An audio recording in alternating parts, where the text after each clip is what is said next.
And so there's so many people that are struggling with mental health issues, and they are literally driving themselves mad trying to get love. They want to be loved. They want to be seen, to be heard, to be accepted. And they are trying all kinds of ways to then get it. And what happens is it morphs and transitions into this pursuit of getting, of possessing, which becomes a series of manipulation, which turns into narcissism and narcissistic behavior, where you're trying to get love for yourself to solve your problems.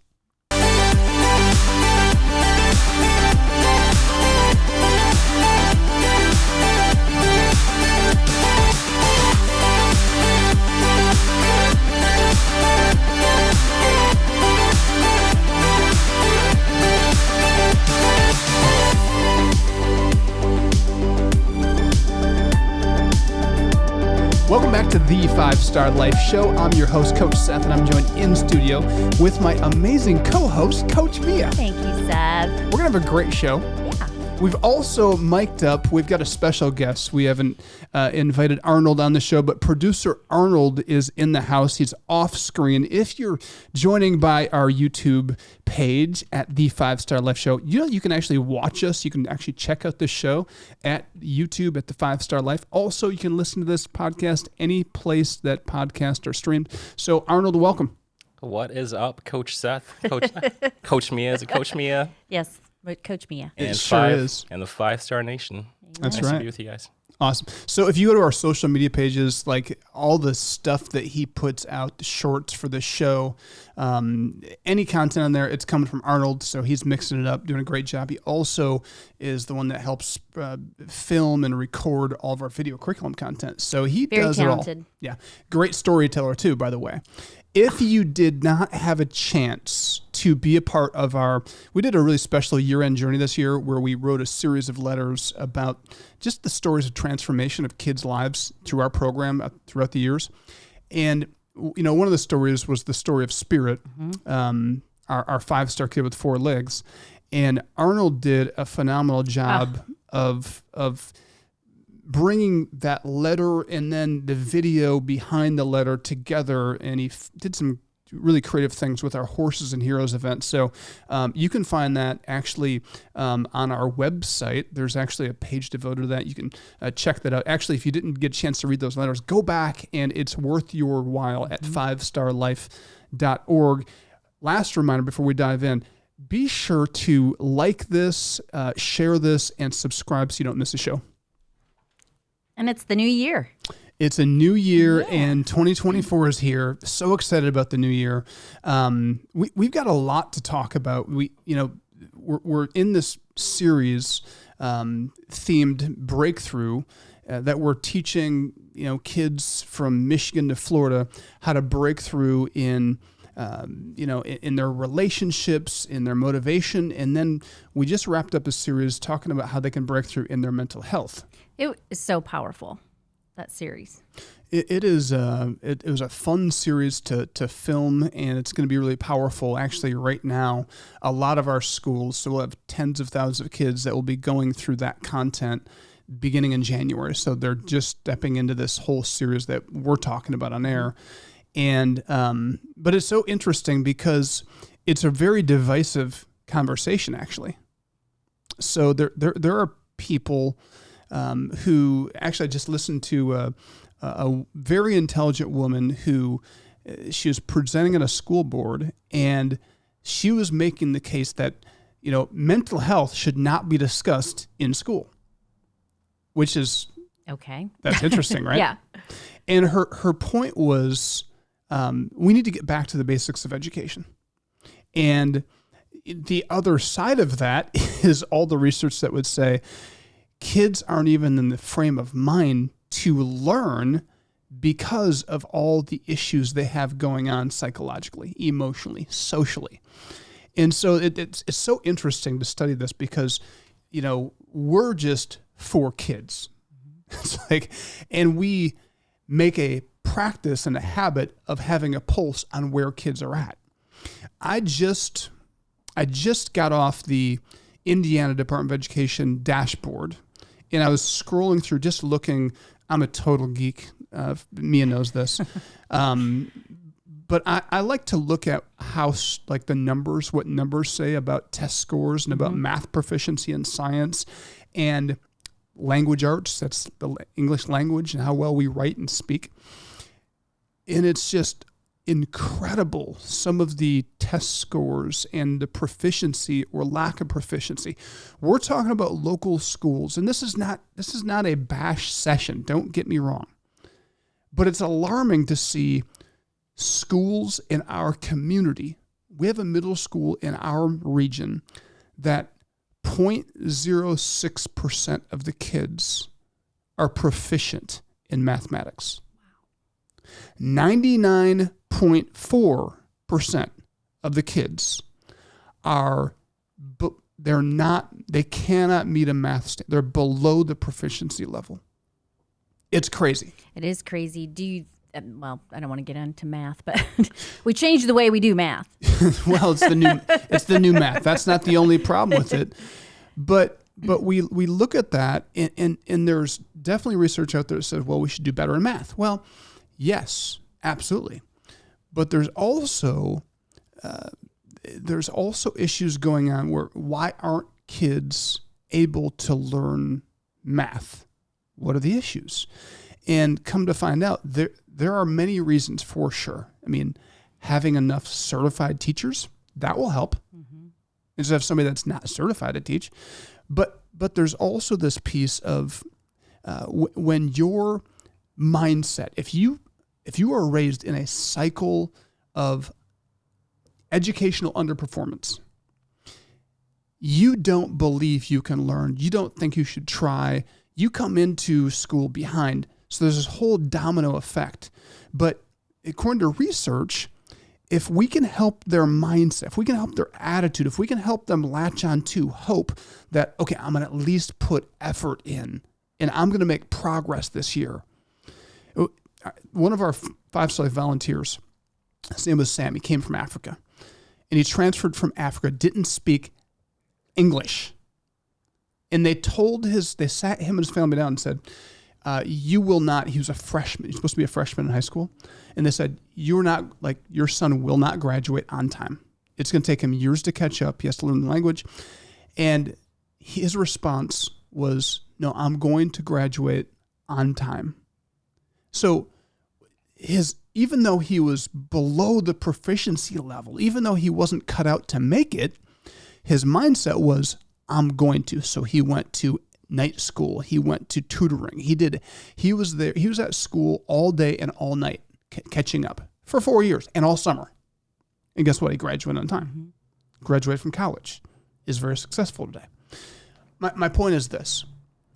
If we can't address this, like the psychological issues, the relational, the social, and the mindset and the mental health issues, if we can't tap into what motivates human beings to strive, the vicious cycle will just continue. But how many times do you hear the story of a Sam, people that come from countries that are underprivileged, and they're the ones that have the fight in them, and they have the correct mindset? Well, it wasn't easy for them to get here. So they're here because they fought to get here. That means they want it. What we have is a vicious cycle of people who there's this entitled mindset of they don't necessarily want it. They've sunk so low that they believe it's not possible, and they're okay with where they're at. So how do you change that?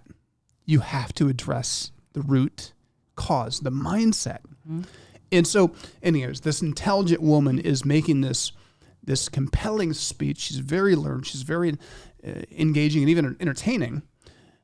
But she basically goes so far just to say, we need to ban these kinds of conversations. We don't need to be talking to kids about their feelings. They're not mature enough to handle those conversations.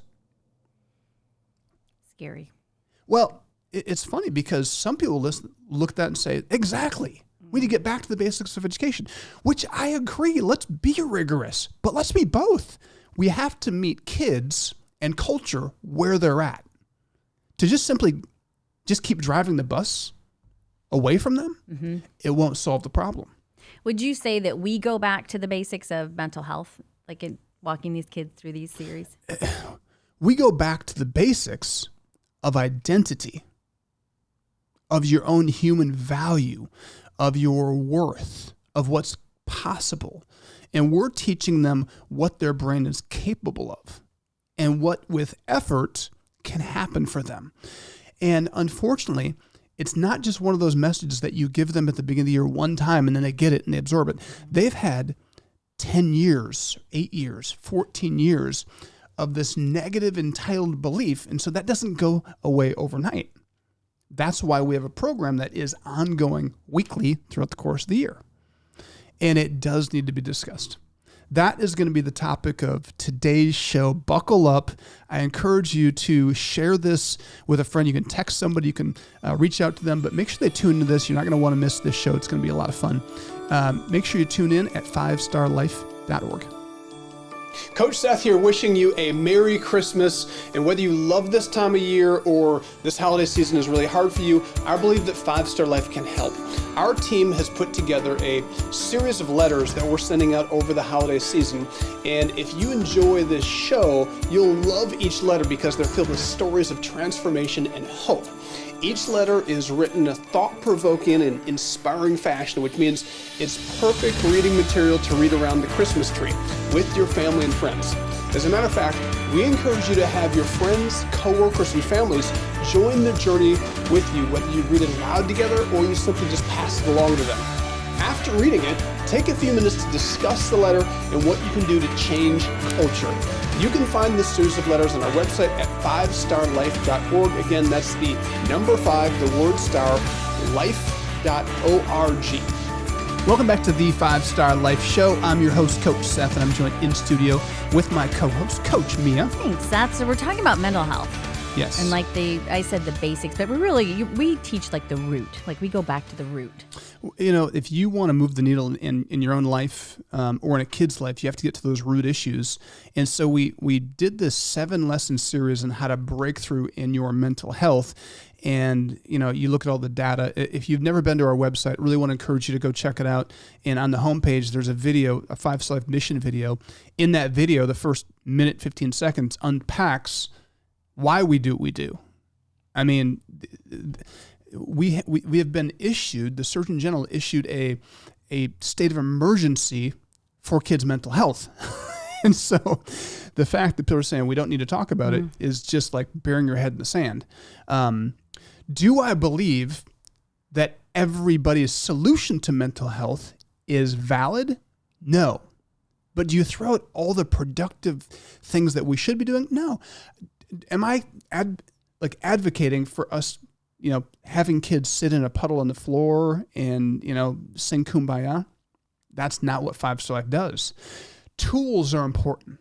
That's what 5 Star Life is about. That's what our curriculum is about. That's what this app is about, is providing real tools, because tools matter.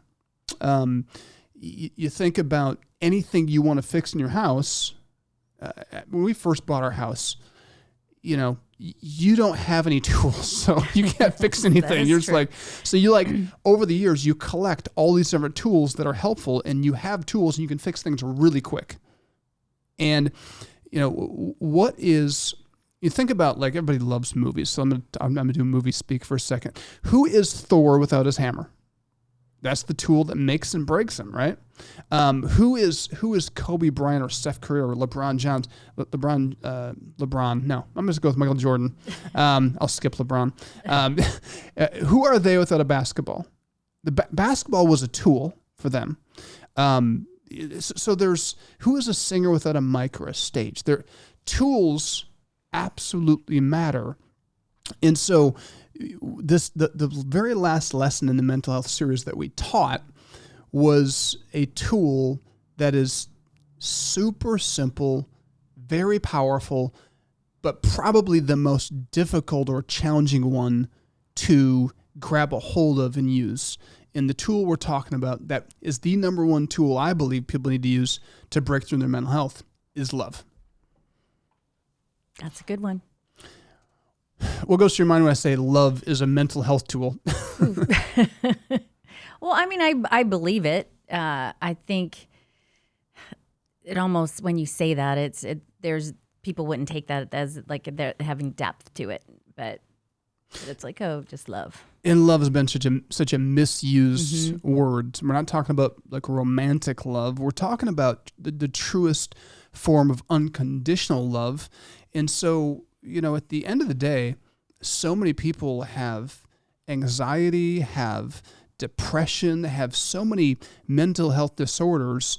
And at the root of nearly every one of those people's issues is they lack love. They want to be loved. They want to be seen, to be heard, to be accepted. And they are trying all kinds of ways to then get it. And so there's so many people that are struggling with mental health issues, and they are literally driving themselves mad trying to get love.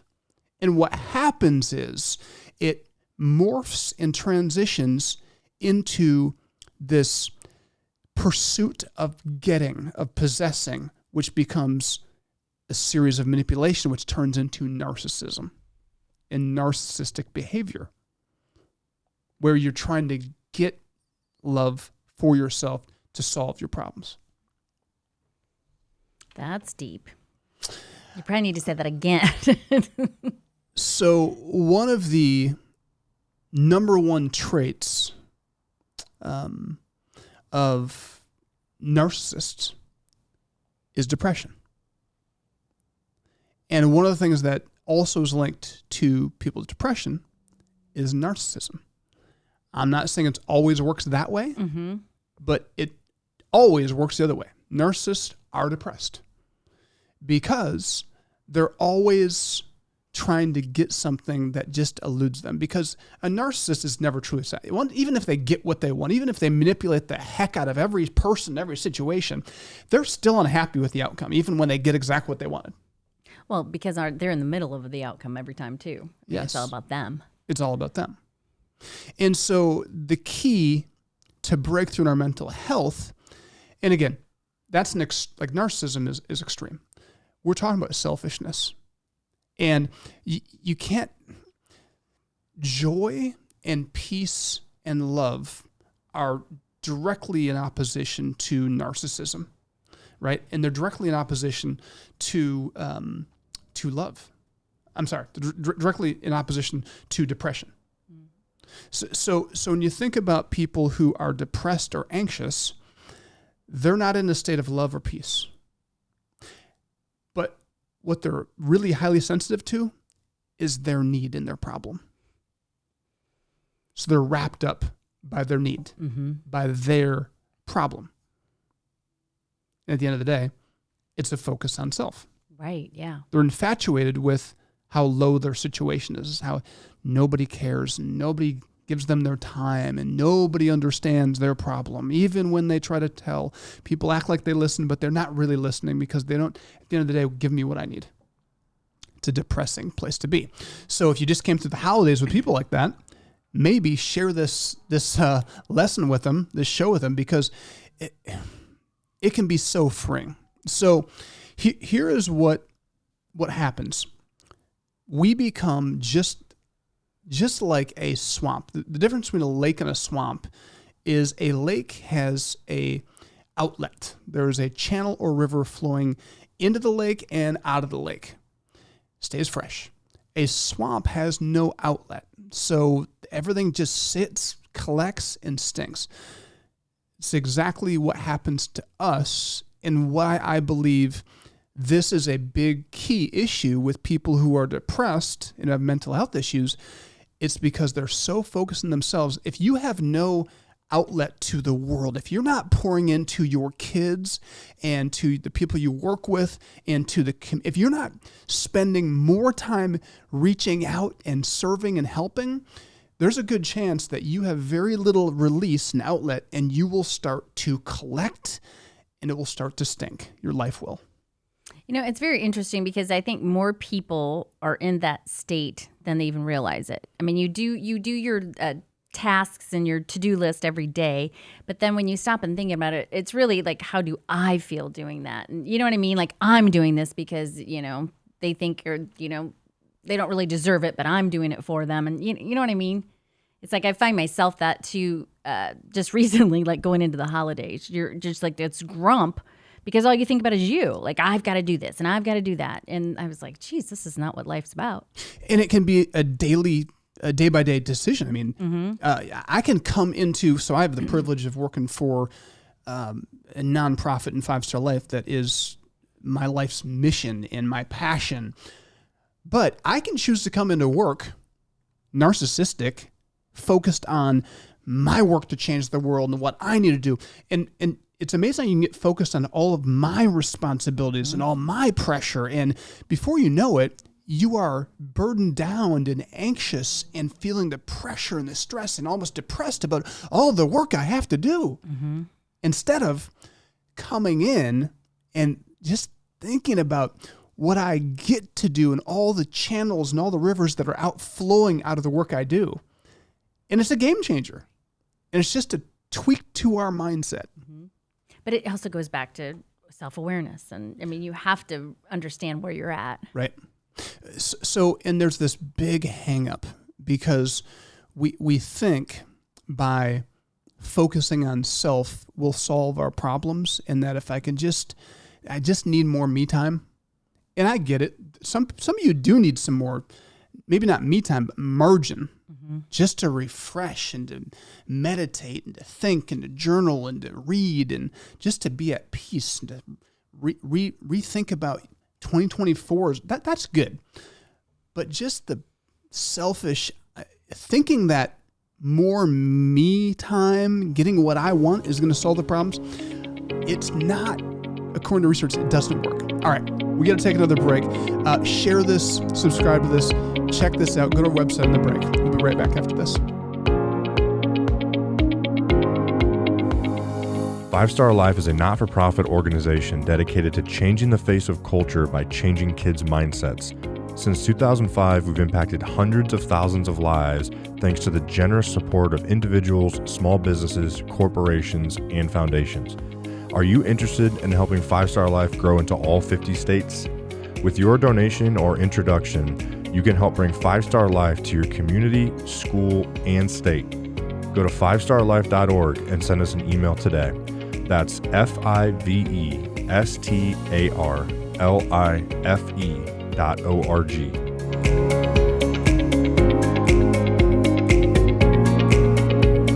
Welcome back to the 5-Star Life Show. I'm your host, Coach Seth, and I'm joined in studio with my co-host, Coach Mia. Thanks, Seth. Easy for me to say. And we've got producer Arnold back here. What's up, Arnold? What is up? What's up, Coach Seth? 5-Star Nation. That's right. Coach Mia. I like it. So, welcome back. And I want to just pick up where we left off because we're talking about this series we're teaching kids how to break through in their mental health. And it is a incredibly powerful session because we're talking about the number one tool kids can grab a hold of and apply if they want to break through, and that's the tool of love. And there is such a lack of love in our society because people are so focused on themselves. And there's a YouTuber who he's an influencer named Sam, and he stood out on the street, crowded street, and he held this sign up that said, "Struggling with my mental health, need someone to talk to." He had it on a sign. And it just shows, we'll link this in this show so you can watch it yourself, but it's 30 seconds long. And there's people just walking past him. And he's reaching out for help. And he looks disheveled and he looks desperate. And tons of people just keep walking past him. And then he flips the board over. And on the backside it says, "Free money." And people just go from walking past him to walking to him, and they don't even really acknowledge him or say thank you. They just rip money off and keep walking. And he just ends the video by saying, "When I'm struggling with my mental health, nobody cares. When I have free money, everybody wants to be my friend. And this right here gets to the heart of what we were talking about in the previous segment, that we live in such a narcissistic society where for me to love someone means I have to take my eyes off myself. And the reality is and all the people in the video, they're thinking, I'm too busy to listen. I have something to do. Mm-hmm. It's not my problem. And that is the world we live in. And it's sad. And it doesn't have to be that way. Our world can be big and it can be happy because it just by taking the time to serve or to listen or to love, it is so powerful.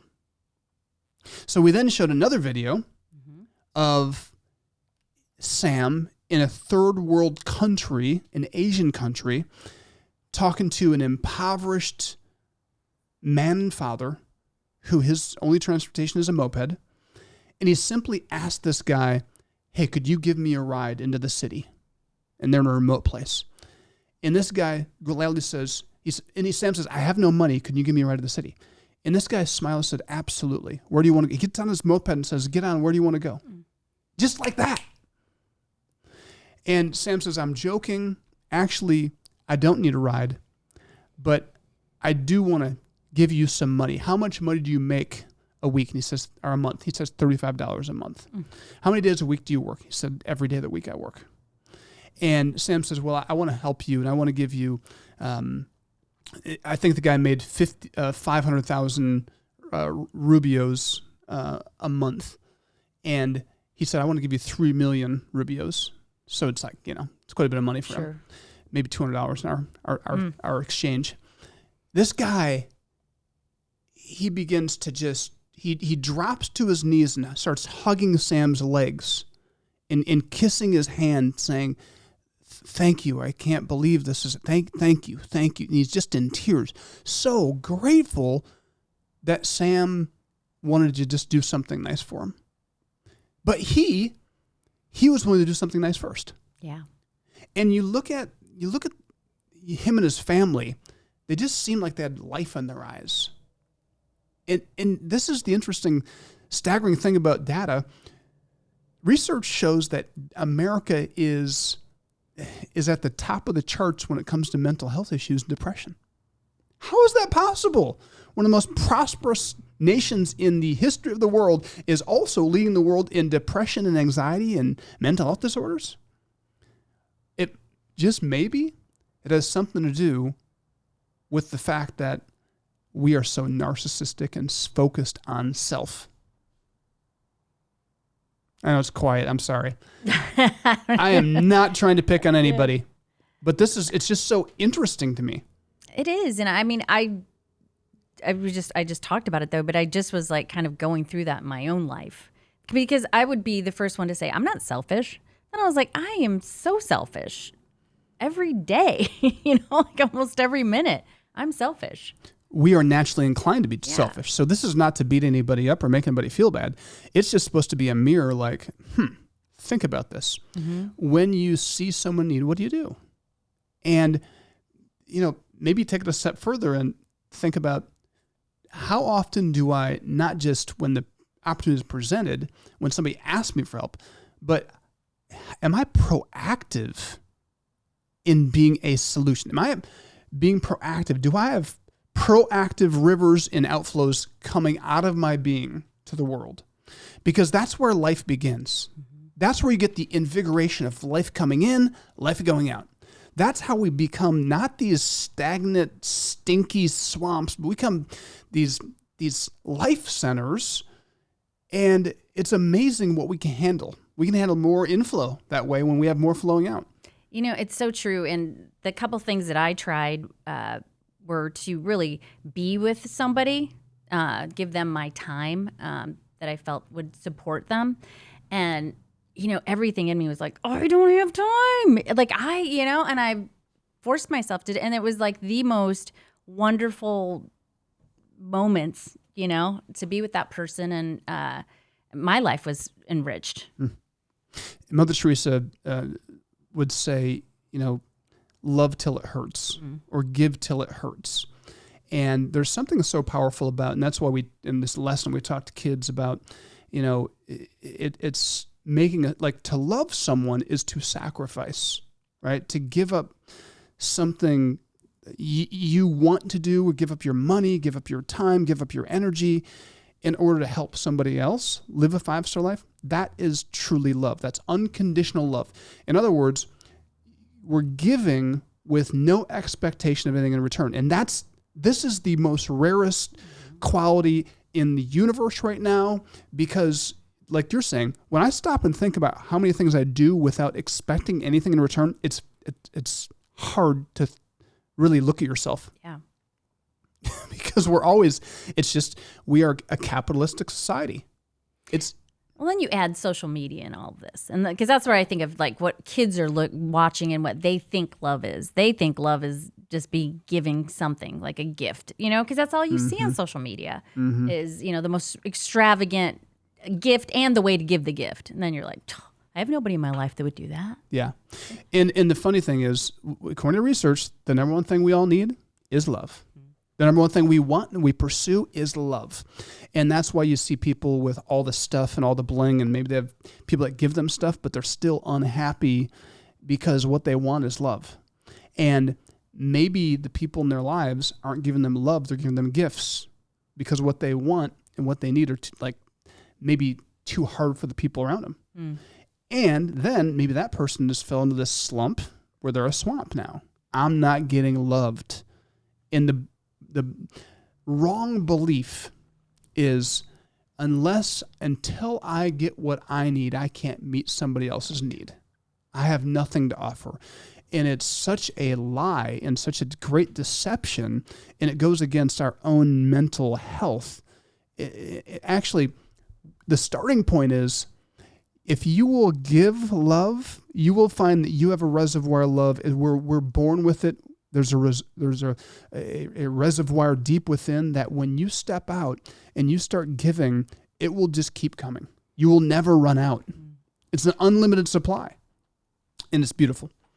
So this is a powerful conversation, and when I come back, I want to talk about why we don't, not just this narcissistic behavior, but why maybe, because all of us everybody listening to this has taken steps to love, to sacrifice, to give, to serve.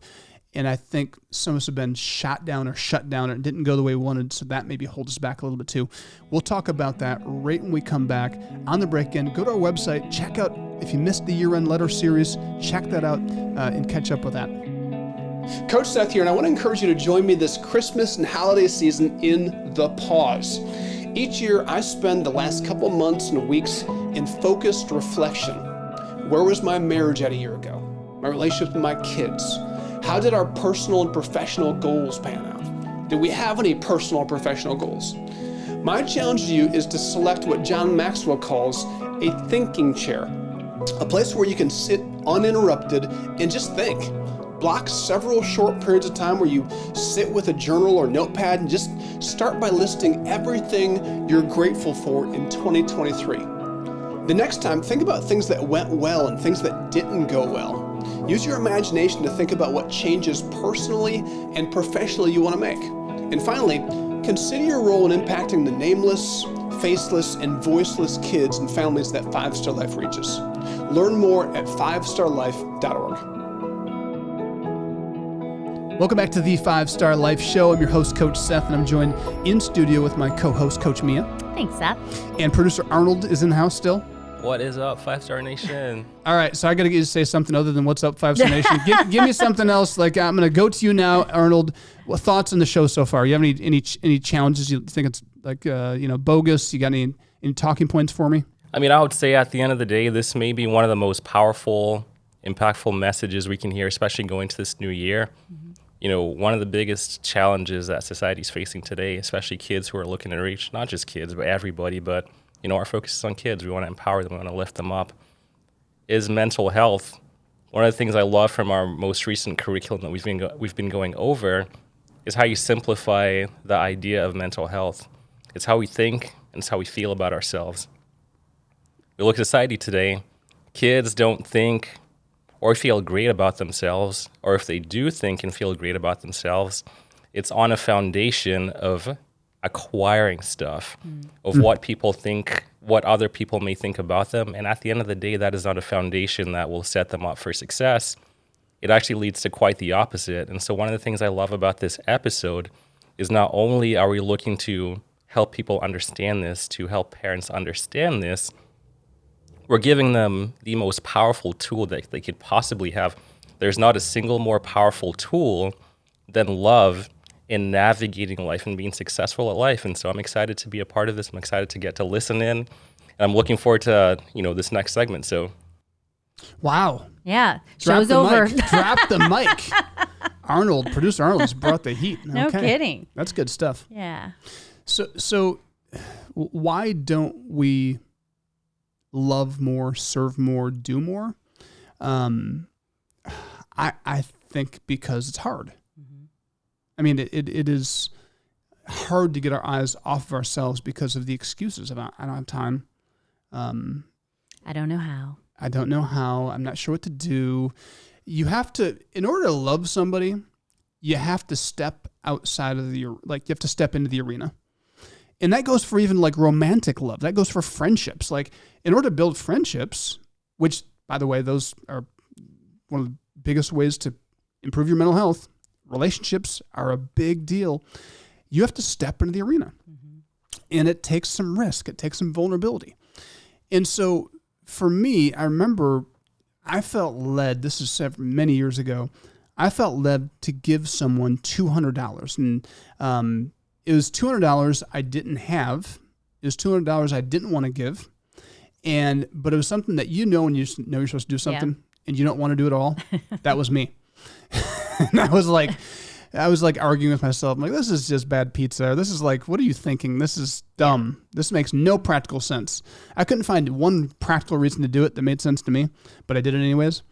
And, the result, it was, the impact on my mental health was amazing. I felt sick to my stomach for the next week. It's a negative impact. I didn't feel euphoria. There was no oxytocin that they say that when you give and when you love, you're supposed to experience these endorphins or these hormones like oxytocin are supposed to course through your brain. You're going to feel amazing and makes you want to do it more. And all I did was felt sick to my stomach because I had $200 less to pay my bills. Yeah. And to make matters worse, the person that I gave the money to didn't even say thank you. So now I'm just like ticked. I'm just like, I'm irritated. I'm like, what's wrong with me? What soft part of my soul, out of myself to do this dumb deed that thought I was going to feel good and do the right thing. And I thought the heavens were going to part and, the voice from heaven was going to say, well done. And the person was going to drop to their knees and hug your legs. Yes. And kiss my hand and the spouse and the little kids are going to come up and say I was their savior. And none of that happened. And so it's things like that where when you do the right thing and you don't feel better, there's zero reward internally or externally. It's moments like that I think challenge our mindset into saying that was a waste. Like, I use more wisdom with my money. And I got to pick people I got to qualify people and make sure they're going to be grateful before I do this. I just wasted my money. Yeah. And thank God I do some of the things that I talk about in this show, and I process and I kind of drag my thoughts and my feelings into the arena and look at them from 360 degrees. And I was able to catch the fact that, dude, you are missing it. That was a great act of love. You're not responsible for their response. You're not responsible for anything. They could go blow their money on drugs. I wouldn't choose somebody like that on purpose. Yeah. But it doesn't matter what they do. Right. But it was love because you didn't. It revealed I was somehow, without even knowing it, subconsciously, I was expecting some kind of reward. which was wild. I'm like, I didn't even know, kind of like you said before. Yeah. I didn't even know, but I was expecting a reward. I know. It's crazy. It is crazy. I'm like, what is wrong with me? I know. But then you have the people, like my husband's so good at that. He just can like chalk it up like, you know what? I felt like I was supposed to give. You know what? If they Yes. didn't receive it or do it, how I wanted them to, feel, that's on them. That's not on me. And that is a healthy place to be, a mature place to be. But it's taken me a while to get there. Oh my gosh, not many people can go there. Yeah. Yeah. And that's the encouraging news for this show. It's like, if you're more like me, and with the story I just told, if you're more at that point, it's okay. But at least step into the arena, face it, start to do it, and start to realize how selfish you really are, and become self-aware so you can nip that in the bud and step into generosity and step into love. And it's amazing how all the pressure is released when all I have to do is live a life of love and excellence. And I don't have to necessarily worry about what people do with it. Right. And what happened is somehow I feel more full, more alive, more invigorated. And it's amazing how that just attracts all kinds of extra resources to even be a bigger source of love. Sometimes I even take it a step further, though. It's when I start having those feelings like, oh my gosh, they weren't very grateful. Then I'm like, you know what? I better be grateful every time somebody blesses me and does something for me. Yeah. Because it goes back to you want to treat people the way you want to be treated. Yes. Yeah. And that's, again, this is part of the problem because we have so much abundance.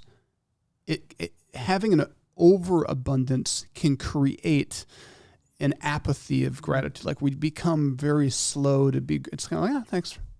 Yeah. You know what I mean? Yeah. No. Like we can do that so easy. Yep. And again, this is time because many of you probably just experienced all of this over the holidays. Yep. So I just want to wrap this up. Do you have any final thoughts, Arnold, Mia? Yeah, I mean, great show, great episode. Again, we're talking about mental health, we're talking about love, and going to the new year, I really do believe that if people take this message to heart, extract the principles that we're trying to share. You've given a ton of examples. You've talked about all kinds of Sams. I think there's there were like 5. There's so many different examples from a Sam. I think that I believe that if our listening audience, really takes this and applies it, then not only are they in a position to set themselves up to have a great year, but the people in their sphere, their kids, their colleagues at school, just whatever it is. I think it's a great episode for them. So, and this is special to me because every year I pick like a word or something as kind of my own theme that I want to learn more about or practice. And last year it was love. So it's kind of fun to watch. Like I started my year with love and kind of ended and going into the next year in love too. It's been at the top of my mind. So I've been learning a lot about it. Encouraged to do the same thing. Mia? Gosh, I don't know. I agree with Arnold. It was a great episode. It's a great time of the year to look at yourself and, who do you want to be in 2024? And I want to encourage, we have some listeners that have reached out and have said, I go through this show with my kids every week. And I just think, what a cool idea. Maybe this year is the year that you turn back time where you used to sit around the radio or sit around the TV and watch something together, but do something and watch something that's actually educational and engaging and that you can actually discuss. And I would say pause it and let them ask questions, and maybe you only get through 4 minutes of the show. But take this opportunity to discuss some of these things. It's powerful. We're out of time. I want to encourage you to get involved in serving and loving and doing. Get rid of self. This is your year. Help us in the mission of transforming lives at 5starlife.org.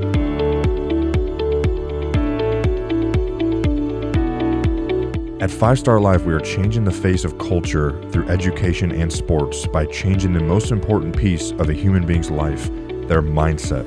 If you are interested in being a part of our journey, please visit 5starlife.org for more information on volunteer and donation opportunities.